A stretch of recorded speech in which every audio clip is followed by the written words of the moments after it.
Hello everyone, welcome to Goldie's world. নিয়ে চলে এসেছি আরও একটা নতুন শর্ট ভিডিও। আজকে রথযাত্রা, সকলকে জানাই রথযাত্রার অনেক শুভেচ্ছা।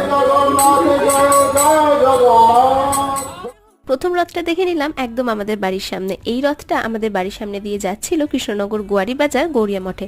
তারপর আমরা গেলাম রথতলাতে। রথতলায় রথ দেখার পর সোজা চলে গেলাম শক্তিনগর মাঠের রথ দেখতে। এবারে রথযাত্রার দিন এরকম শর্ট ভিডিও বানানোর কারণটা তোমাদেরকে দেখিয়ে দিচ্ছি। অত্যাধিক ভিড় প্রত্যেকটা জায়গায়, ভালো করে ভিডিও করতেই পারছিলাম না। যাই হোক, এরপরে চলে গেলাম কৃষ্ণনগর গভর্নমেন্ট কলেজের মাঠের সামনে এই রথটা দেখতে। এবং তোমরা এখানে দেখতে পাচ্ছ এটা সাহা বাড়ির রথ। এখান থেকে প্রত্যেক দর্শনার্থীকে জিলিপি খাওয়ানো হচ্ছিল, তা আমিও একটু খেয়ে নিলাম। এরপর চলে গেলাম কৃষ্ণনগর গভর্নমেন্ট কলেজের মাঠে প্রথমবার অনুষ্ঠিত হওয়া ইস্কন পরিচালিত এই রথযাত্রায়। এখানে বিশাল মেলা বসেছে, যেটা চলবে 15 তারিখ পর্যন্ত। তোমরা অবশ্যই ভিজিট করতে পারো। সবার শেষে কৃষ্ণনগর পোস্ট অফিস মোড়ের রথ দেখে আইসক্রিম খেয়ে বাড়ি চলে আসলাম। ভিডিওটা কেমন লাগলো অবশ্যই জানিও। ভালো লাগলে একটা লাইক